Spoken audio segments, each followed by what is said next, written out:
എല്ലാവർക്കും reading stories എന്ന Malayalam YouTube ചാനലിലേക്ക് ഹാർദവമായ സ്വാഗതം. നിങ്ങൾ ഇന്ന് കേൾക്കാൻ പോകുന്നത് സതീഷ് കച്ചേരിക്കടവ് എഴുതിയ രാഗബന്ധുര. കേൾക്കാം.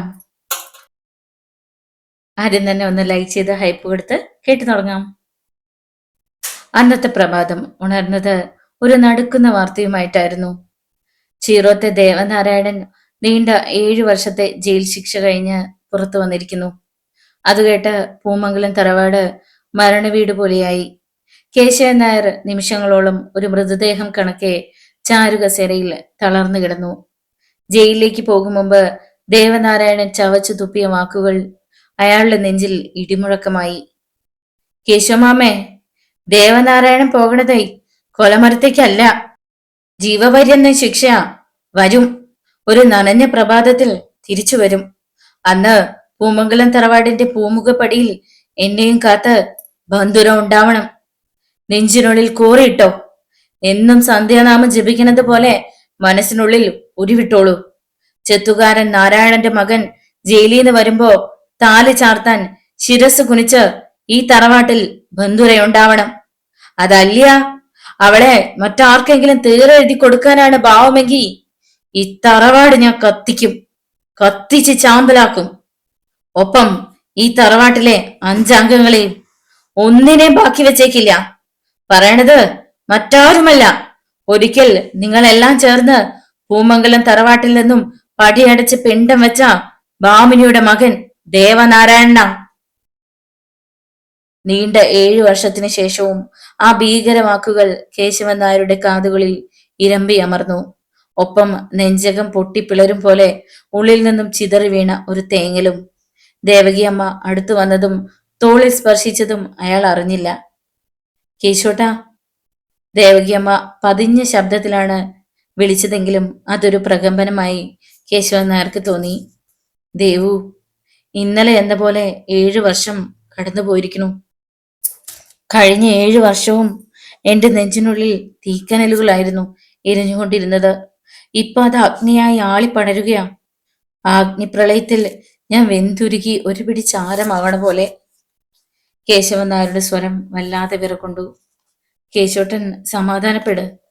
7 വർഷം കഴിഞ്ഞില്ലേ, അവന് മാനസാന്തരം ഉണ്ടായിട്ടുണ്ടാവും. തന്നെയും അല്ല, നമ്മുടെ ഇപ്പോഴത്തെ സ്ഥിതി ദേവൻ അറിയുമ്പോ പഴയതെല്ലാം അവൻ മറക്കാണ്ടിരിക്കില്ല, പൊറുക്കാണ്ടിരിക്കില്ല. ഭർത്താവിനെ സാന്ത്വനിപ്പിക്കാനാണ് പറഞ്ഞതെങ്കിലും ദേവകി അമ്മയുടെ ഹൃത്തടവും ഭയത്താൽ വിറപൂണ്ട് നിൽക്കുകയായിരുന്നു.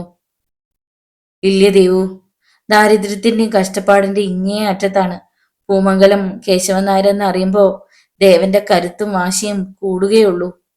എട്ടുപ്രായം കഴിഞ്ഞു നിൽക്കണ ബന്ധുര, കല്യാണപ്പന്തലിലേക്ക് ഇറക്കിവിടാൻ പ്രായത്തിൽ നിൽക്കണ ഇന്ദുലേഖയും കൃഷ്ണപ്രിയയും എല്ലാം നഷ്ടപ്പെട്ട് നിലയില്ലാ കയത്തിൽ മുങ്ങി നിൽക്കുമ്പോ കൈകാലുകൾക്ക് ബലക്ഷയം ഉണ്ടാവും. തുഴഞ്ഞു കരപറ്റാനുള്ള കൈകളുടെ ശക്തി കുറയും ദേവു. ഭർത്താവിനെ ആശ്വസിപ്പിക്കാൻ വാക്കുകൾ കിട്ടാതെ ദേവകിയമ്മ വിഷമിച്ചു. കേശവൻ നായർക്കും ദേവകിയമ്മയ്ക്കും 3 പെൺമക്കളാണുള്ളത്. മൂത്തവൾ ബന്ധുര. ബന്ധുരയ്ക്ക് ഇളയവരായ ഇന്ദുലേഖയും കൃഷ്ണപ്രിയയും പഠിക്കുമ്പോൾ സമർത്ഥരായിരുന്നുവെങ്കിലും വീട്ടിലെ ദാരിദ്ര്യ നിമിത്തം പ്രീ ഡിഗ്രി കൊണ്ട് വിദ്യാഭ്യാസം അവസാനിപ്പിച്ച് വീട്ടിൽ നിൽക്കുകയാണ്. ഒരിക്കൽ പൂമംഗലം തറവാട് പ്രൗഢസമ്പന്നമായിരുന്നു. കാരണവന്മാർ പേരിനും പെരുമയ്ക്കും വേണ്ടി തറവാട്ട് ക്ഷേത്രത്തിൽ ഉത്സവം നടത്തിയും വ്യവഹാരം നടത്തിയും ഒക്കെ പൂമംഗലം തറവാട് അന്യാധീനപ്പെട്ടു. ഇന്ന് പൂമംഗലം തറവാട്ടിലെ 5 മനുഷ്യജന്മങ്ങൾ ജീവൻ നിലനിർത്തുന്നത് മൂത്ത മകൾ ബന്ധുര അയൽ വീടുകളിലെ കുട്ടികൾക്ക് ട്യൂഷൻ എടുത്തും ടൗണിലെ ട്യൂട്ടോറിയൽ കോളേജിൽ തുച്ഛമായ ശമ്പളത്തിൽ പഠിപ്പിച്ചുമാണ്. 3 പേരും അതീവ സുന്ദരികളുമാണ്. ബന്ധുരയ്ക്ക് പല വിവാഹാലോചനകൾ വന്നുവെങ്കിലും കുടുംബത്തിന്റെ ഭാവി ഓർത്ത് അവൾ അതെല്ലാം തള്ളിക്കളയുകയായിരുന്നു. ബന്ധുര രാവിലെ കുട്ടികളെ ട്യൂഷൻ എടുത്തു കഴിഞ്ഞ് ട്യൂട്ടോറിയൽ കോളേജിലേക്ക് പോകാൻ ഇറങ്ങുമ്പോൾ ദേവകിയമ്മ അടുത്തു ചെന്നു. മോളെ. അവൾ തിരിഞ്ഞു നിന്നു. ദേവൻ ജയിലിൽ നിന്ന് ഇറങ്ങിയിട്ടുണ്ട്. മോള് സൂക്ഷിച്ചു പോകണം. ബസ്സിൽ പോയാൽ മതി. അവൾ മൃദുവായെന്ന് പുഞ്ചിരിച്ചതേയുള്ളൂ. അവൾ മുറ്റത്തേക്ക് ഇറങ്ങുമ്പോൾ കേശവൻ നായർ ചാരുകസേരയിൽ നിന്നും തല പൊന്തിച്ചു. ഞാനും കൂടെ വരട്ടെ മോളെ? വേണ്ടച്ചാ, ഇനി എത്ര നാള് പേടിച്ച് ജീവിക്കാൻ പറ്റും? ദേവേട്ടൻ അടുത്ത കൊലക്കേസിൽ ജയിലിലാവണത് വരെയോ? അതും പറഞ്ഞ് ബന്ധുര വേഗം നടന്നു. ഇന്ദുലേഖയും കൃഷ്ണപ്രിയയും വിഹുലതയോടെ അവൾ പോകുന്നത് നോക്കി ഇറയത്തിൽ നിന്നു. ദിവസവും 2 കിലോമീറ്ററോളം നടന്നാണ് ബന്ധുര ടൗണിലേക്ക് പോകുന്നത്. അങ്ങോട്ടും ഇങ്ങോട്ടായി ദിവസവും 5 രൂപ ബസ് ചാർജ് കൊടുക്കാൻ സാമ്പത്തിക സ്ഥിതി അവളെ അനുവദിച്ചില്ല. ടൗണിലേക്ക് നടക്കുമ്പോൾ അവൾ ഭീതിയോടെ ദേവനാരായണനെ തിരയുന്നുണ്ടായിരുന്നു. മെയിൻ റോഡും കഴിഞ്ഞ് ട്യൂട്ടോറിയൽ കോളേജിലേക്കുള്ള വളവ് തിരിയുമ്പോൾ അവൾ പ്രാർത്ഥിച്ചത് മറ്റൊന്നായിരുന്നു. ഇന്നെങ്കിലും ആ മുഖം കാണരുതേ എന്നായിരുന്നു. പക്ഷെ മുഖം ഉയർത്തിയത് ബൈക്കിൽ ചാരി നിൽക്കുന്ന അയാളുടെ മുഖത്തേക്കായിരുന്നു. ഋഷികേശ്, ബാങ്കിലെ ഉദ്യോഗസ്ഥൻ, സമ്പന്നൻ, സുന്ദരൻ, മഹാത്മാ ട്യൂട്ടോറിയൽ കോളേജിന്റെ പ്രിൻസിപ്പൽ ബാലചന്ദ്രൻ സാറിന്റെ സുഹൃത്ത്. ആ വഴിക്കാണ് പരിചയപ്പെട്ടത്. പരിചയപ്പെട്ട ഒരാഴ്ച കഴിഞ്ഞാണ് അയാൾക്ക് തന്നെ ഇഷ്ടമാണെന്നും വിവാഹം കഴിക്കാൻ ആഗ്രഹമുണ്ടെന്നും പറഞ്ഞത്. അപ്പോഴൊക്കെ താൻ ഒഴിഞ്ഞു മാറുകയായിരുന്നു. ബന്ധുര എതിർദിശയിലേക്ക് തല വെട്ടിത്തിരിച്ച് ധൃതിയിൽ മുന്നോട്ട് നടന്നതും ഋഷികേശ് വിളിച്ചു, ബന്ധുരെ. പാദങ്ങളിൽ ചങ്ങല വീണതുപോലെ അവൾ നിന്നു. പിന്നെ അയാൾക്ക് മാത്രം കേൾക്കാവുന്ന ശബ്ദത്തിൽ പറഞ്ഞു, ഇനിയെങ്കിലും എന്നെ വെറുതെ വിട്ടേക്കൂ സർ. എന്റെ കുടുംബ പശ്ചാത്തലം മുഴുവൻ സാറിന് അറിയാമല്ലോ. ബാലചന്ദ്രൻ സർ എല്ലാം പറഞ്ഞതല്ലേ? വീണ്ടും എന്തോ പറയാൻ തുടങ്ങിയതും അവളുടെ വാക്കുകളെ തടസ്സപ്പെടുത്തിയിട്ടൊന്നോണം ഋഷികേശ് ശബ്ദിച്ചു, ബന്ധുരയെ സംബന്ധിക്കുന്ന എല്ലാ കാര്യങ്ങളും ബാലചന്ദ്രൻ എന്നോട് പറഞ്ഞിട്ടുണ്ട്. അയാൾ മെല്ലെ പുഞ്ചിരിച്ചിട്ട് തുടർന്നു, ഒരു ചില്ലി കാശ് ഞാൻ ചോദിക്കുന്നില്ല. ഒരു തരി പൊന്നും എനിക്ക് വേണ്ട. പിന്നെന്താ? വേണ്ട സർ. സാറിന് യോജിച്ച പെണ്ണ എവിടെയെങ്കിലും ഉണ്ടാവും. അതാ നല്ലത്. പറഞ്ഞതും അവൾ നടന്നകന്നു. അന്ന് വൈകുന്നേരം ട്യൂട്ടോറിയൽ കോളേജിൽ നിന്ന് ഇറങ്ങുമ്പോൾ പ്രിൻസിപ്പൽ ബാലചന്ദ്രൻ സർ അവളുടെ അടുത്തേക്ക് ചെന്നു. ടീച്ചറെ, ഒന്ന് നിൽക്ക്. ബന്ധുര തിരിഞ്ഞു നിന്നു. ബാങ്കിലെ ഋഷി അല്പം മുമ്പ് ഇവിടെ വന്നിരുന്നു. അവള് ചോദ്യഭാവത്തിൽ ബാലചന്ദ്രൻ സാറിനെ നോക്കി. അയാൾ തുടർന്നു, ബന്ധുര ടീച്ചർക്കും ഋഷിയെ പരിചയമുണ്ടല്ലോ. ഋഷി ബന്ധുക്കളെയും കൂട്ടി ടീച്ചറിന്റെ വീട്ടിൽ വരും. നല്ല പ്രപ്പോസലാ. പിന്നെ ടീച്ചറിന്റെ വീട്ടിൽ അറിയിക്കാനും ഏർപ്പാട് ചെയ്തിട്ടാ ഋഷി അവധിയെടുത്ത് നാട്ടിലേക്ക് പോയിരിക്കുന്നത്. ബന്ധുര ഇടിവെട്ടേറ്റതുപോലെ നിന്നുപോയി. നെഞ്ചിനുള്ളിൽ വല്ലാത്തൊരു സ്ഫോടനം. അവൾ എന്തോ പറയുവാൻ നാവുയർത്തിയപ്പോഴേക്കും ബാലചന്ദ്രൻ സാർ സ്കൂട്ടറിൽ കയറി പോയി കളഞ്ഞിരുന്നു. ശ്വാസം നിലച്ചതുപോലെ നിന്നുപോയി ബന്ധുര. മറ്റന്നാളാണ്. നാളെ ശനിയാഴ്ച. ട്യൂട്ടോറിയൽ കോളേജ് അവധിയായതിനാൽ ബാലചന്ദ്രൻ സാറിനെ കാണാനുമാവില്ല. അവൾ തകർന്ന മനസ്സുമായി വീട്ടിലേക്ക് നടന്നു. അപ്പോൾ ദേവനാരായണത്തെ കുറിച്ചുള്ള ഭയമായിരുന്നില്ല അവളുടെ മനസ്സിൽ. മറിച്ച് ഋഷികേശ് ഞായറാഴ്ച പെണ്ണുകാണൽ ചടങ്ങിന് വരുമെന്നുള്ള ഭയമായിരുന്നു. താൻ മറ്റൊരാളുടെ ഭാര്യയായി പോയി കഴിഞ്ഞാൽ അച്ഛനും അമ്മയും അനുജത്തിമാരും ജീവിതത്തിന്റെ ഇടവഴികളിൽ വഴിമുട്ടി നിൽക്കും. വല്ലാത്തൊരു തളർച്ചയോടെ പൂമുഖത്തേക്ക് കയറിയതും ചാരുകസേരയിൽ കിടന്നുകൊണ്ട് കേശവൻ നായർ വിളിച്ചു, മോളെ ബന്ധുരെ, ഒന്നിങ്ങോട്ട് വരൂ. അവൾക്ക് കാര്യം മനസ്സിലായെങ്കിലും അയാൾക്ക് നേരെ ക്ഷീണിച്ചൊരു നോട്ടം അയച്ചതേയുള്ളൂ. മോളെ, ശങ്കുണ്ണിപ്പിള്ള എന്നിവിടെ വന്നിരുന്നു. നിനക്കൊരു ആലോചനയുമായിട്ടോ. ബാങ്കില് നല്ല ജോലിയാ. നിന്നെ പരിചയമുണ്ടത്രേ. മറ്റന്നാള് അവർ ഇത്രടം വരെ വരുമത്രേ. എനിക്കിപ്പോ കല്യാണമൊന്നും വേണ്ടച്ച. ഒത്തിരി ടെസ്റ്റൊക്കെ എഴുതിയിട്ടുണ്ടല്ലോ. നല്ലൊരു ജോലി കിട്ടിയിട്ട് മതി. അവൾ തീർത്തും ശബ്ദം താഴ്ത്തി പറഞ്ഞു. അത് പോരെ മോളെ. കേശവൻ നായർ ആയാസപ്പെട്ട് ചാരുകസേരയിൽ നിന്നും എഴുന്നേറ്റു. ശങ്കുപിള്ളയോട് ഞാൻ എന്തെങ്കിലും ഒഴുകഴിവ് പറഞ്ഞ ചെറുതാണേലും എന്റെ മോടെ വരുമാനം മോഹിച്ച് കെട്ടിച്ചയക്കാത്തതാണെന്ന് നാട്ടുകാരും പറയും. തന്റെയുമല്ല. അയാൾ ഒന്ന് നിർത്തിയിട്ട് ഒരു ദുഃഖസാഗരം അലയടിക്കുന്നത് പോലെ വർദ്ധിച്ച നെഞ്ചിരിപ്പോടെ തുടർന്നു. ദേവന് ഏത് നിമിഷവും ഇവിടെ വരും. നെഞ്ചിൽ പകയുടെ അഗ്നിയുമായിട്ടാവും അവന്റെ വരവ്. വേണ്ട മോളെ. ഈ അച്ഛന്റെ കൺമുന്നിൽ വെച്ച് എന്റെ ഉടപ്പിറന്നവളുടെ മകന്റെ കൈകൊണ്ട് നീ വയ്യ. വയ്യ മോളെ. അത് കാണാനുള്ള ത്രാണി ഈ അച്ഛനില്ല. ഒരു സ്ഫടികപാത്രം വീണുടയും പോലെ കേശവനാരിൽ നിന്നും നേർത്തൊരു തേങ്ങൽ ഉയർന്നു. നെഞ്ചകം പൊട്ടിപ്പിളരുന്നത് പോലെ ബന്ധുരയ്ക്ക് തോന്നി. അസഹ്യമായ വേദനയാൽ അവൾ പിടഞ്ഞു. അന്ന് രാത്രി ബന്ധുരയ്ക്ക് ഉറങ്ങുവാൻ കഴിഞ്ഞില്ല. മനസ്സ് നീറിപ്പിടയുകയായിരുന്നു. ബന്ധുരേച്ചി ഉറങ്ങിയില്ലേ? അടുത്തു കിടന്ന കൃഷ്ണപ്രിയ ചോദിച്ചു. ഉറങ്ങാൻ പറ്റണില്ല മോളെ. ബന്ധുരേച്ചി ഇവിടുന്ന് പോയാ നിങ്ങൾ എങ്ങനെ ജീവിക്കും? വായുവും വെള്ളവും മാത്രം കഴിച്ചാ ജീവൻ നിലനിർത്താൻ പറ്റുമോ മോളെ? അത് ഓർക്കുമ്പോ വാക്കുകൾ തൊണ്ടയിൽ കുരുങ്ങി. ബന്ധുരയിൽ നിന്നും ഇടനെഞ്ചി തകർന്നുള്ള നേർത്തൊരു തേങ്ങൽ. വലതുഭാഗത്ത് കിടന്ന ഇന്ദുലേഖ ബന്ധുരയുടെ കഴുത്തിലൂടെ കൈ ചുറ്റി. എന്തേ ചേച്ചി കരയണത്? തെക്കേലെ പിഷാരടി സാറ് എപ്പോഴും പറയാറുള്ളത് ചേച്ചി മറന്നുവോ? വായ കയറിയ ദൈവം ഇരയും തരുമെന്ന്. ഒരാളെങ്കിലും ഇവിടുന്ന് രക്ഷപ്പെടും ചേച്ചി, ഞങ്ങളെ ഓർക്കണ്ട. പക്ഷേ ഇന്ദുലേഖയും കരയുകയായിരുന്നു, ശബ്ദമില്ലാതെ. നേരം പുലർന്നു. വല്ലാത്തൊരു ശ്വാസമുട്ടലായിരുന്നു ബന്ധുരയ്ക്ക്. ഏതു നിമിഷവും കടന്നു വരാവുന്ന ദേവനാരായണനെ കുറിച്ചുള്ള ആശങ്കയായിരുന്നു മറ്റുള്ളവർക്ക്. പക്ഷേ ബന്ധുരയ്ക്ക് മാത്രം തന്റെ കുടുംബത്തെക്കുറിച്ചുള്ള ആദിയായിരുന്നു. ഒരു ദിവസം കൂടി കൊഴിഞ്ഞു വീണു. ഞായറാഴ്ച. ഓരോ നിമിഷവും കടന്നു പോകുമ്പോഴും കേശവൻ നായരുടെയും ദേവകി അമ്മയുടെയും നെഞ്ചിരിപ്പിന് വേഗതയേറി. ദേവനാരായണനെ കുറിച്ചുള്ള ഉൾക്കിടിലമായിരുന്നു മനസ്സ് മുഴുവൻ. ഒരിക്കൽ പാരമ്പര്യങ്ങളെയും തറവാട്ടിന്റെ അന്തസ്സിനെയും നിഷേധിച്ച് ഒരു ചെത്തുകാരന്റെ കൂടെ ഇറങ്ങിപ്പോയതിന്റെ പേരിൽ പടിയടച്ച് പിണ്ടം വെച്ച തന്റെ ഉടപ്പിറന്നോൾ, അവളുടെ മകൻ ദേവനാരായണൻ. 30 വർഷം മുമ്പ് വരെ കേശോട്ട എന്ന് വിളിച്ച് തന്റെ നിഴലായി നടന്ന കുഞ്ഞിപ്പെങ്ങൾ ഭാമിനിയുടെ മകൻ. അവൻ തന്റെ മകളുടെ ജീവിതത്തിൽ അന്ധകാരം പടർത്തുമോ? ദൈവമേ! കേശവൻ നായർ ഒരു പിടച്ചിലോടെ നെഞ്ചിൽ കൈവച്ചുപോയി. ബന്ധുര ആരെയോ തൃപ്തിപ്പെടുത്താൻ എന്നോണം കുളിച്ച് വേഷം മാറി. ഉള്ളതിൽ നല്ലൊരു സാരി ഇന്ദുലേഖയാണ് എടുത്തു കൊടുത്തത്. 11 മണിയോടെ താഴെ ഇടവഴിയിൽ കാറിന്റെ ശബ്ദം കേട്ടതും കൃഷ്ണപ്രിയ അടക്കിയ സ്വരത്തിൽ അറിയിച്ചു, ദാ ദമയന്തിയ റാഞ്ചാൻ നളനെത്തിയിരിക്കുന്നു. കേശവൻ നായർ വരാന്തയിൽ നിന്ന് മുറ്റത്തേക്ക് ഇറങ്ങിച്ചെന്നു. ഋഷികേശിനെ കൂടാതെ 2 അമ്മാവന്മാരും ഒരു ചിറ്റപ്പനും മറ്റൊരു ബന്ധുവും ഉണ്ടായിരുന്നു. ഋഷിക്ക് ബന്ധുരിയെ നേരത്തെ അറിയുന്നത് കൊണ്ട് വിവാഹ ദിവസം കൂടെ തീരുമാനിച്ചിട്ട് പോകാനായിരുന്നു അവരുടെ ഉദ്ദേശം. കേശവൻ നായർ അവരെ സ്വീകരിച്ചു. ഋഷിയേശിന്റെ കണ്ണുകൾ ബന്ധുരിയെ തേടി അകമുറിക്കുള്ളിലൂടെ ഇഴഞ്ഞു നടന്നു. തന്നിൽ നിന്നും ഇത്ര വേഗം ഇങ്ങനെയൊരു നീക്കമുണ്ടാവുമെന്ന് ബന്ധുര സ്വപ്നേപ്പി കരുതിയിട്ടുണ്ടാവില്ല. ഋഷിയുടെ ചുണ്ടിൽ നേർത്തൊരു പുഞ്ചിരി ഊറിക്കൂടി. സ്ത്രീധനക്കാരിയൊന്നും സംസാരിക്കാനില്ലാത്തോണ്ട് മറ്റൊന്നും പറയാനില്ലല്ലോ. പിന്നെ ഋഷി മാത്രം പെണ്ണിനെ കണ്ടാ പോരല്ലോ, ഞങ്ങളൂടി കാണണമല്ലോ. കുട്ടിയോട് ഇങ്ങോട്ട് വന്നോളാൻ പറഞ്ഞോളൂ. ഋഷിയേശിന്റെ ചിറ്റപ്പൻ കേശവൻ നായരോടായി പറഞ്ഞു. കേശവൻ നായർ അകത്തേക്ക് നോക്കി വിളിച്ചു, മോളെ ബന്ധുരെ, ഇങ്ങോട്ട് വന്നോളൂ. ദേവകി അമ്മ ട്രെയിൽ കൊടുത്ത ചായയുമായി ബന്ധുര അതിഥികൾ ഇരിക്കുന്ന മുറിയിലേക്ക് നടന്നു. അപ്പോഴേക്കും ശങ്കുണ്ണിപ്പിള്ള ഒരു കിതപ്പോട് ഓടി വന്നു കേശവൻ നായരുടെ ചെവിയിൽ മന്ത്രിച്ചു, ഡേ കേശവൻ നായരെ, ആകെ കുഴഞ്ഞിടൂ, ദാ ഭാമിനിയുടെ മോൻ വരണു. എല്ലാം ഇടിഞ്ഞു തകർന്നു വീഴുന്ന ഒരു ഭൂമി കുലുക്കം. കേശവൻ നായർ ജീവച്ചവമായി മുറ്റത്തേക്ക് നോക്കി.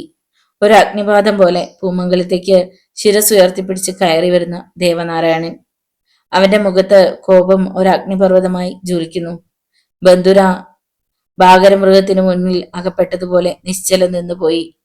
അപ്രതീക്ഷിതമായ ആഘാതം ശരീരമാകെ മിന്നൽ പിണരുകളായി. ഈ നിമിഷം മരിച്ചിരുന്നെങ്കിൽ എന്ന് പോലും അവൾ ആശിച്ചു. ദേവനാരായണൻ തല തിരിച്ച് അതിഥികളെ ഓരോരുത്തരെയായി നോക്കി. ഒടുവിൽ ആ നോട്ടം വീണ്ടും ബന്ധുരയിൽ തറച്ചു നിന്നു. ആ തീക്ഷ്ണമായ നോട്ടത്തിൽ വെന്തുരുകുന്നത് പോലെ അവൾക്ക് തോന്നി. എന്തോ നാടി ആ കാണുന്നതൊക്കെ? ഞാൻ ജയിലിൽ നിന്ന് തിരിച്ചു വരില്ല എന്ന് കരുതിയോടി നീ നിന്റെ തന്തി? അവൻ ഗർജിച്ചു. ആ ഗർജനത്തിൽ പൂമംഗലം തറവാട് നടുങ്ങി. ഒന്നും മനസ്സിലാവാതെ ഋഷികേശും ബന്ധുക്കളും പകച്ചു. ദേവനാരായണന്റെ മുറപ്പെണ്ണ നീ, വല്ലവന്റെ മുന്നിൽ അഴിഞ്ഞാടി നിന്നാലുണ്ടല്ലോ, കൊല്ലും കൊല്ലും ഞാൻ. പറഞ്ഞതും ദേവനാരായണൻ അവളെ പിടിച്ച് ശക്തിയിൽ തള്ളി. ബന്ധുര പിന്നിലേക്ക് തെറിച്ചു വീണു. ദേവ, അരുത് അരുത്! വല്ലാത്തൊരു കരച്ചിലോടെ കേശവൻ നായർ അവന്റെ കയ്യിൽ കടന്നു പിടിച്ചു. മിണ്ടിപ്പോകരുത്. ആകാശത്തിന് താഴെയും ഭൂമിക്ക് മുകളിലും ഒരു ലോകമുണ്ടെന്ന് വിശ്വസിക്കുന്നവനാ ഈ ദേവനാരായണൻ. അതുകൊണ്ടാ ആ നേരത്ത് തന്നെ ഞാൻ ഇവിടെ എത്തിയത്. അവനൊന്ന് നിർത്തിയിട്ട് കേശവൻ നായരുടെ കൈ കുടഞ്ഞെറിഞ്ഞു. ഒരിക്കൽ എന്റെ ഈ കയ്യിൽ ചോര പുരണ്ടതാ, ഇനി ഒരിക്കൽ കൂടി എന്നെ കൊണ്ട് കൊലക്കത്തി അടുപ്പിക്കരുത്. പിന്നെ അവൻ നിലത്ത് വീണ് കിടന്ന ബന്ധുരയെ പിടിച്ചുയർത്തി ഋഷികേശിന്റെ മുന്നിൽ നിർത്തി. ചീറോത്തെ ദേവനാരായണന്റെ നേർച്ചക്കൊഴിയ അവൾ. എന്റെ നേർച്ചക്കൊഴിയ വേണമെന്ന് നിർബന്ധാണെങ്കിൽ ആയിക്കോളൂ. പക്ഷേ അത് മരണത്തിന്റെ പടിവാതിലിൽ മുട്ടി വിളിക്കുന്നത് തുല്യമാണ്. അത് മറക്കണ്ട. ദേവനാരായണന്റെ ഉറച്ച ശബ്ദം. ഋഷികേശും ബന്ധുക്കളും ഭയന്നുപോയി. തൊലിവെളുപ്പ് കണ്ട് മോഹിക്കാൻ ആ നാട്ടിൽ വേറെ പെൺകുട്ടികളൊന്നും ഇല്ലായിരുന്നടാ ഋഷി. എണീക്ക്. നമ്മുടെ തറവാട്ടിൽ കൊലയ്ക്ക് കൊടുക്കാൻ ആൺകുട്ടികളൊന്നും ഇല്ല. ഋഷികേശിന്റെ മൂത്ത അമ്മാവൻ പങ്കജാക്ഷൻ വർദ്ധിച്ച കോപത്തോടെ എഴുന്നേറ്റു. ഒപ്പം മറ്റുള്ളവരും. ഋഷികേശിനും അവരെ അനുസരിക്കുവാനേ കഴിഞ്ഞുള്ളൂ. അപ്പോഴേക്കും ബന്ധുര ഇരുതലങ്ങളാലും മുഖം പൊത്തി ശക്തമായൊരു തേങ്ങലോടെ അകത്തേക്കോടി. നിശ്ചലം നിൽക്കുകയായിരുന്ന കേശവൻ നായർ ഒരു പിടച്ചിലൂടെ ഋഷികേശിന്റെ പിന്നാലെ ഓടി. അവൻ പറയണതൊന്നും വിശ്വസിക്കരുത്, എന്റെ മോളെ രക്ഷിക്കണം. അയാൾ കരഞ്ഞുപോയി. പങ്കജാക്ഷൻ പിള്ള തിരിഞ്ഞു നിന്നു. നിങ്ങളുടെ മകളെ രക്ഷിച്ചിട്ട് പകരം ഞങ്ങളുടെ ചെക്കനെ കുരുതി കൊടുക്കണോ? അയാൾ ദേഷ്യത്തിൽ പറഞ്ഞിട്ട് കാറിലേക്ക് കയറി. പിന്നാലെ മറ്റുള്ളവരും. മുകളിലത്തേക്ക് ഒന്ന് നോക്കിയിട്ട് കാറിൽ കയറി. കാറ് മുന്നോട്ട് നീങ്ങി.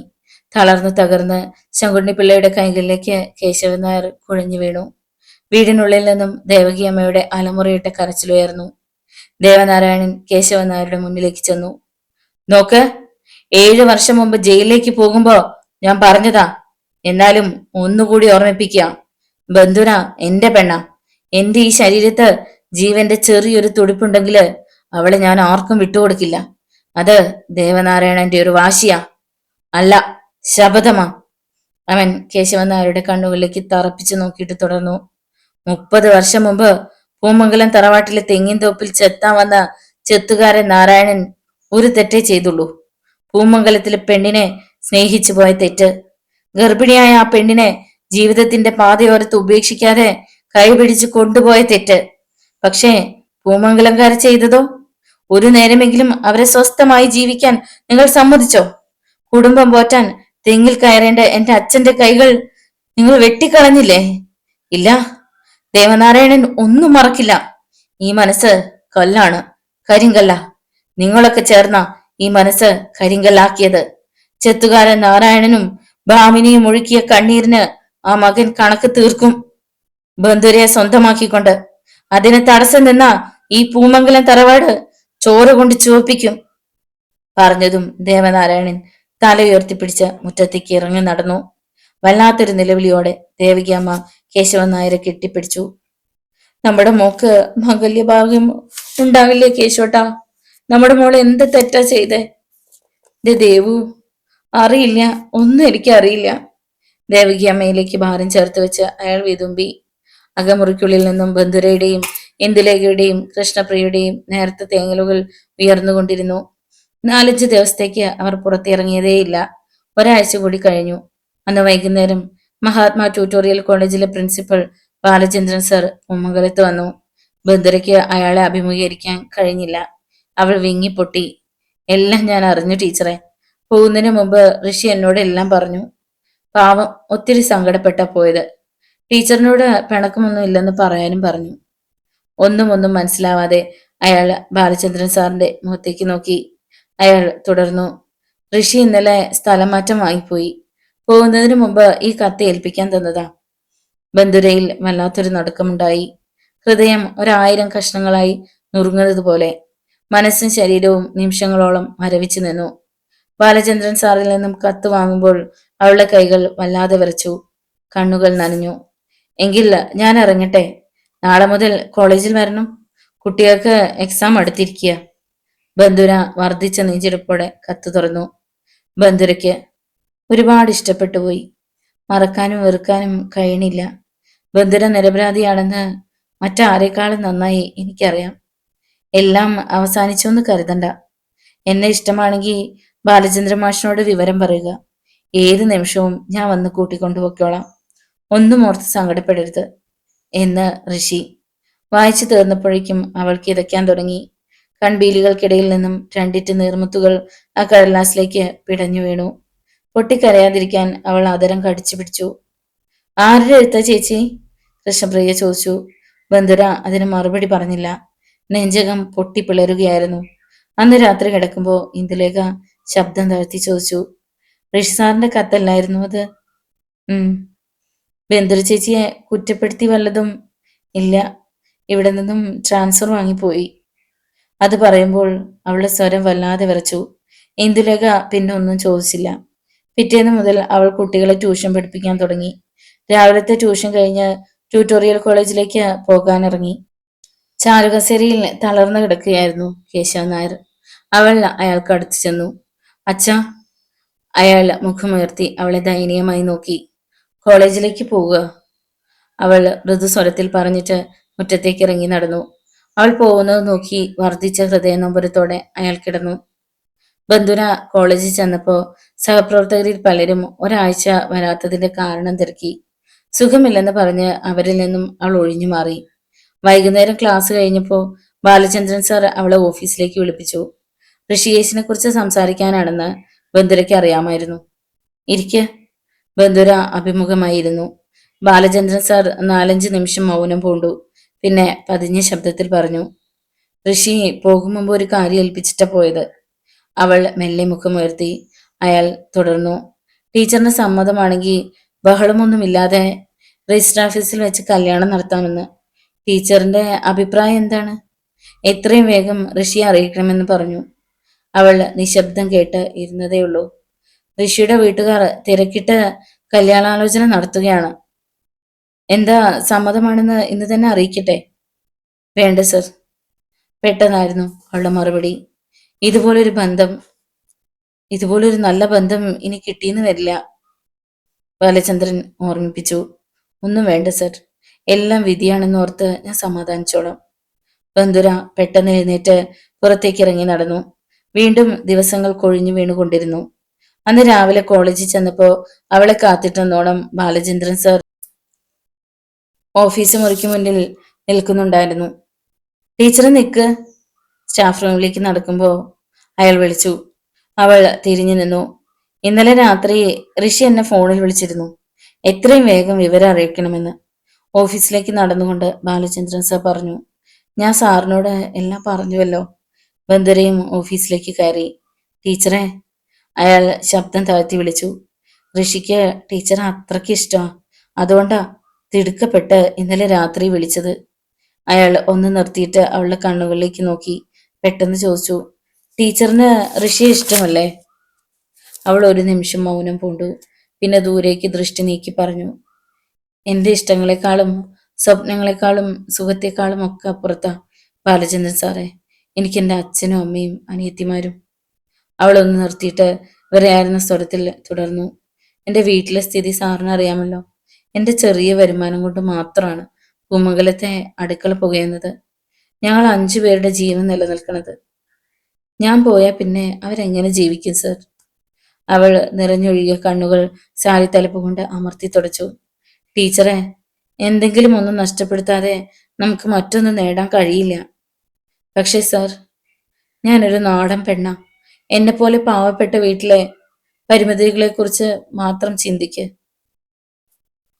ബാലചന്ദ്ര സാർ 2-3 ചാൽ മുറിക്കുള്ളിലൂടെ എന്താ ആലോചിച്ചുകൊണ്ട് നടന്നു.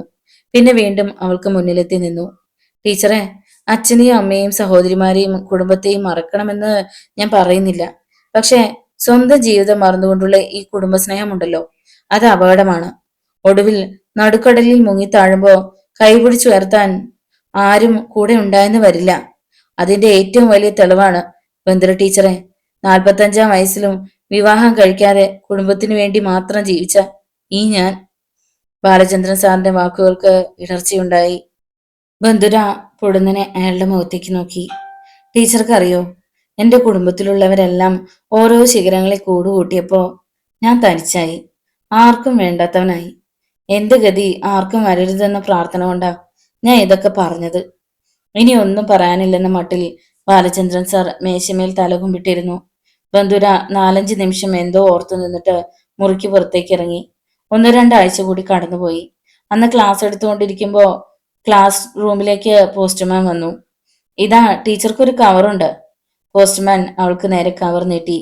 ബന്ധുര അത് വാങ്ങി. വിവാഹ ക്ഷണപത്രിക. ഋഷികേശ് വെഡ്സ് ആശാലത. നെഞ്ചകം പൊളിഞ്ഞു പോകുന്നത് പോലെ അവളുടെ കണ്ണുകളിൽ നിന്നും എന്തിനെന്നറിയാതെ 2 നീർമുത്തുകൾ കവിൾത്തടങ്ങളിലേക്ക് പിടഞ്ഞു വീണു. ബന്ധുര നിറഞ്ഞ കണ്ണുകളോടെ വിവാഹ ക്ഷണത്തിലെ അക്ഷരങ്ങളിലേക്ക് നോക്കി. ഋഷികേശ് വെഡ്സ് ആശാലത. താൻ മനസ്സ് വെച്ചിരുന്നെങ്കിൽ ആശാലതയ്ക്ക് പകരം ബന്ധുര എന്നാകുമായിരുന്നെന്ന് അവൾ വേദനയോടെ ഓർത്തു. ക്ലാസ് കഴിഞ്ഞ് പുറത്തേക്ക് ഇറങ്ങി വരുമ്പോ എതിരെ ബാലചന്ദ്രൻ സർ വരുന്നത് കണ്ട് മുഖം തിരിക്കാൻ ശ്രമിച്ചതാണ്. അപ്പോഴേക്കും ബാലചന്ദ്രൻ അവളുടെ അടുത്തെത്തി നിന്നു. അവളുടെ മുഖത്ത് വന്ന ദുഃഖത്തിന്റെ നിഴൽ അയാൾ തിരിച്ചറിഞ്ഞു. ഇപ്പോ ഒരു നഷ്ടബോധം തോന്നുന്നുണ്ട് അല്ലേ? അയാൾ പതിയെ ചോദിച്ചു. ഇല്ല, ബന്ധുര അയാൾക്ക് നേരെ മുഖമുയർത്തി. ബന്ധുര കളവാണ് പറഞ്ഞതെന്ന് ബാലചന്ദ്രൻ സാറിന് അറിയാമായിരുന്നു. അവളുടെ മുഖം അത് വ്യക്തമാക്കുന്നുണ്ട്. വീട്ടുകാർ നിർബന്ധിച്ചിട്ടാ ഇത്ര വേഗം വിവാഹം നടത്തുന്നത്. മുറപ്പെണ്ണ ഋഷിക്ക് തീരെ താല്പര്യമില്ലത്രേ. പാവം അവസാന നിമിഷം വരെ ടീച്ചർക്ക് വേണ്ടി കാത്തിരുന്നു. ഇന്നലെ രാത്രി ഫോൺ വിളിച്ചിരുന്നു. നേരിട്ട് വിളിക്കാൻ ബുദ്ധിമുട്ടായതുകൊണ്ടാണത്രേ. ബന്ധുര മറുപടി ഒന്നും പറഞ്ഞില്ല. ഇങ്ങനെയും ബാലചന്ദ്രൻ സാറിൽ നിന്ന് രക്ഷപ്പെടാൻ വെമ്പൽ കൊള്ളുകയായിരുന്നു അവൾ. ടീച്ചർ വായിച്ചിട്ടില്ലേ ആ കവിത? ബന്ധുരക്കാഞ്ചന കൂട്ടിലാണെങ്കിലും ബന്ധനം ബന്ധനം തന്നെ പാരിൽ. ബാലചന്ദ്രൻ അവൾക്ക് മാത്രം കേൾക്കാവുന്ന ശബ്ദത്തിൽ കവിത ചൊല്ലിയിട്ട് തുടർന്നു. ആ അവസ്ഥ ടീച്ചർക്കെങ്കിലും ഉണ്ടാവരുതെന്നേ പ്രാർത്ഥിക്കുന്നുള്ളൂ. അയാൾ നടന്നു.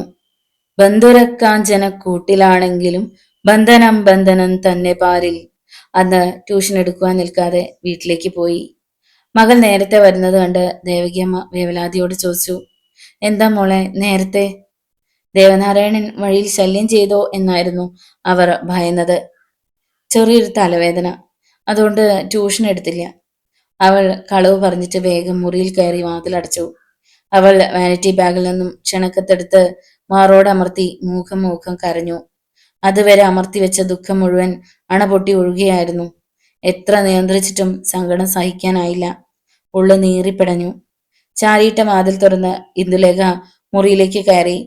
അവൾ വിങ്ങിപ്പൊട്ടി നിൽക്കുന്ന ബന്ധുരയുടെ മുഖത്തേക്ക് സൂക്ഷിച്ചു നോക്കി. കൺപീലികൾക്കിടയിലൂടെ നീർക്കണങ്ങൾ കവിളിലേക്ക് ഒഴുകിയിറങ്ങുകയാണ്. ബന്ധുരേച്ചി, എന്തുണ്ടായി? ഇന്ദുലേഖ പരിഭ്രമത്തോടെ ചോദിച്ചു. ഒന്നുമില്ല. ബന്ധുര സാരി തലപ്പുകൊണ്ട് കണ്ണും മുഖവും തുടച്ചു. അപ്പോഴാണ് ബന്ധുരയുടെ കയ്യിലിരിക്കുന്ന വെഡിങ് കാർഡ് ഇന്ദുലേഖ കണ്ടത്. ബന്ധുര മറച്ചു പിടിക്കാൻ ശ്രമിച്ചെങ്കിലും ഇന്ദുലേഖ അത് പിടിച്ചു വാങ്ങി. ഇത് ആരുടെ കല്യാണക്കുറിയാ? അങ്ങനെ ചോദിച്ചുകൊണ്ട് വിവാഹക്ഷണക്കത്ത് വായിച്ച ഇന്ദുലേഖ ഹൃദയവേദനയോടെ ബന്ധുരയെ നോക്കി. ഋഷി സാറിനെ ചേച്ചിക്ക് മറക്കാൻ പറ്റുന്നില്ല അല്ലേ? അതിന് മറുപടി എന്നോണം ബന്ധുരയിൽ നിന്നും തേങ്ങലിന്റെ നേർത്തൊരു ചീള് ചിതറി വീണു. ഒപ്പം കണ്ണിൽ നിന്ന് രണ്ടിറ്റ് നീർമുത്തുകളും. ഇന്ദുലേഖയുടെ മിഴികളും സജലങ്ങളായി. ആ പട്ടി ദേവേട്ടനാ ചേച്ചിയുടെ ജീവിതം തകർത്തത്. ഋഷി സാറിനെ അപമാനിച്ചു വിട്ടതുകൊണ്ടാ ഇത്ര വേഗം കല്യാണം നടത്തുന്നത്. ചേച്ചിയുടെ ഈ സങ്കടം കാണാൻ ആരുമില്ലല്ലോ. ഈശ്വര, ഒരു കരച്ചിൽ പോലെയായിരുന്നു ഇന്ദുവിന്റെ വാക്കുകൾ. സാരില്ല എന്തു, എനിക്കൊരു സങ്കടവും. എല്ലാം നിനക്ക് തോന്നണതാ. ബന്ധുന ദുഃഖം ഉള്ളിലൊതുക്കാൻ പണിപ്പെട്ടു. എന്തിനാ ചേച്ചി കള്ളം പറയണത്? എനിക്കറിയാം ചേച്ചി നെഞ്ചു പൊട്ടി കരഞ്ഞതാണെന്ന്. മനസ്സുകൊണ്ട് ചേച്ചിക്ക് ഋഷി സാറിനെ ഇഷ്ടായിരുന്നുവെന്ന്. ബന്ധുര മൗനം പൂണ്ടതേയുള്ളൂ. ആ രാത്രി ബന്ധുരയ്ക്ക് നിദ്രാവിഹീനമായിരുന്നു. പിന്നീടുള്ള ദിവസങ്ങളും അവൾക്ക് ഉറങ്ങുവാൻ കഴിഞ്ഞില്ല. ഉറങ്ങാൻ കിടക്കുമ്പോഴൊക്കെ കൺമുന്നിൽ തെളിയുന്നത് ഋഷികേശിന്റെ രൂപമായിരുന്നു. ഋഷികേശിന്റെ വിവാഹത്തിന് തലേന്ന് ബാലചന്ദ്രൻ സർ പറഞ്ഞു, നാളെയാ ഋഷിയുടെ വിവാഹം. ടീച്ചർ വരുന്നുണ്ടെങ്കിൽ നമുക്ക് ഒരുമിച്ച് പോകാം. ഇല്ല, സാറ് പോയിക്കോളൂ. അവൾ ഒഴിഞ്ഞു മാറി. ബന്ധുരയ്ക്ക് വരാൻ കഴിയില്ലെന്ന് ബാലചന്ദ്രൻ സാറിന് അറിയാമായിരുന്നു. പിറ്റേ ദിവസം ക്ലാസ് എടുക്കുമ്പോൾ ബന്ധുരയുടെ മനസ്സ് വല്ലാതെ പതറി. അവൾ തെല്ലി വിരയിലൂടെ വാച്ചിലേക്ക് നോക്കി. സമയം 10:45. ഋഷികേശിന്റെ വിവാഹ മുഹൂർത്തം. ഇപ്പോ കല്യാണ മണ്ഡപത്തിൽ വാദ്യമേളങ്ങൾ മുറുകയാണ്. ഋഷി സാർ ആശാലത എന്ന പെൺകുട്ടിയുടെ കഴുത്തിൽ താലി ചാർത്തുന്ന മുഹൂർത്തം. പൊട്ടിക്കരഞ്ഞു പോകുമെന്നായപ്പോ ബന്ധുര ക്ലാസ് റൂമിൽ നിന്ന് പുറത്തേക്ക് നടന്നു. സ്റ്റാഫ് റൂമിൽ കയറി വാതിലടച്ചു. പിന്നെ ഹൃദയം തകർന്ന് ശബ്ദമില്ലാതെ കരഞ്ഞു. എന്തിനെന്നറിയാതെ. ഏറെ നേരം കഴിഞ്ഞ് മനസ്സിന്റെ ഭാരം തെല്ലൊന്നു കുറഞ്ഞപ്പോൾ സ്റ്റാഫ് റൂമിൽ നിന്നും പുറത്തേക്ക് നടന്നു. ബാലചന്ദ്രൻ സർ വിവാഹത്തിന് പോയതുകൊണ്ട് ആ ക്ലാസ് കൂടി ബന്ധുരയാണ് ഏറ്റെടുത്തത്. വൈകുന്നേരം ക്ലാസ് കഴിഞ്ഞ് വീട്ടിലേക്ക് പോകുമ്പോൾ എതിരെ സ്കൂട്ടറിൽ ബാലചന്ദ്രൻ സർ വരുന്നത് കണ്ടു. ഋഷിയുടെ കല്യാണത്തിന് പോയിട്ട് വരുന്ന വഴിയാ, അയാൾ വിളറിയ ചിരിയോടെ പറഞ്ഞു. അവൾ മറുപടി പറഞ്ഞില്ല. ബാലചന്ദ്രൻ സർ തുടർന്നു. ടീച്ചറെ ഋഷി പ്രത്യേകം ചോദിച്ചു, നേരിൽ ക്ഷണിക്കാതിരുന്നത് കൊണ്ടാണോ ചെല്ലാതിരുന്നതെന്ന് ചോദിച്ചു. അയാൾ ഒന്ന് നിർത്തിയിട്ട് ശബ്ദം താഴ്ത്തി പറഞ്ഞു. പാവം, കല്യാണ മണ്ഡപത്തിൽ ഇരിക്കുമ്പോഴും ആ മുഖത്ത് ഒരു തരം നിർവികാരതയായിരുന്നു, ഒരു നഷ്ടബോധം. ബന്ധുര എന്തോ പറയാനായി മുഖമുയർത്തിയതും വല്ലാതെ നടുങ്ങി. അവർക്കടുത്തേക്ക് നടന്നു വരികയാണ് ദേവനാരായണൻ. ബന്ധുരയുടെ കണ്ണുകളിൽ അന്ധകാരം പടരുന്നത് പോലെ തോന്നി. ദേവനാരായണൻ കത്തുന്ന കണ്ണുകളോടെ ബന്ധുരെ തുറച്ചു നോക്കി. നോവലിന്റെ തുടർന്നുള്ള ഭാഗങ്ങൾ കേൾക്കാൻ വേണ്ടി ചാനൽ സബ്സ്ക്രൈബ് ചെയ്യുക. നിങ്ങളുടെ വിലയേറിയ അഭിപ്രായങ്ങളും നിർദ്ദേശങ്ങളും കമന്റ് ബോക്സിൽ രേഖപ്പെടുത്തുക. വീഡിയോ ഇഷ്ടമായാൽ ഒന്ന് ലൈക്ക് ചെയ്ത് മറ്റു സുഹൃത്തുക്കൾ കൂടി ഷെയർ ചെയ്ത് നൽകുക. വീണ്ടും കാണാം. നന്ദി.